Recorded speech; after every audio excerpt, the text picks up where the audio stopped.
High, আমি Supriti from SoFoodie cafe New Town. আজকে কোনো ব্লগ না, আজকে জাস্ট একটা ছোট্ট ভিডিও।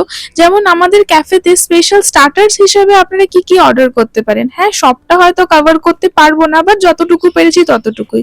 ফার্স্টেই চলে আসি মোমো নিয়ে, সেটা স্টিমই হোক, প্যান ফ্রাইডই হোক আর অনলি ফ্রাইডই হোক। খুবই আমাদের স্পেশাল এটা, কারণ আমরা এটা পুরো ইন হাউস বানাই।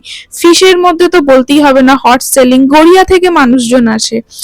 প্রনসে আমাদের গোল্ডেন ফ্রাইড প্রন জাস্ট অসাধারণ। ইয়েস, মিক্সড ফুড সিজলারও আমাদের আছে। সামারে তো মোহিতোজ নিয়ে কোনো কথা হবে না, সানসেট বলুন, অরেঞ্জ বলুন আর ওয়াটারমেলনই বলুন। আর মিল্ক বেসডে আমাদের বোবা ভীষণ পরিমাণে ফেমাস। মানে কি বলবো আপনাদের, ভিয়েতনামিজ বোবা, আইসড ক্যারামেল বোবা, মানুষ আসে আর শুধু ওইটাই চাই, মেনু কার্ডও দেখে না, জানেন তো। বাউ আমাদের এখানে অ্যাভেলেবেল, বাট সবকিছু তো বলা পসিবল না। তো যাই হোক, আপনারা অবশ্যই ভিজিট করুন। আজকের মতন বাই বাই।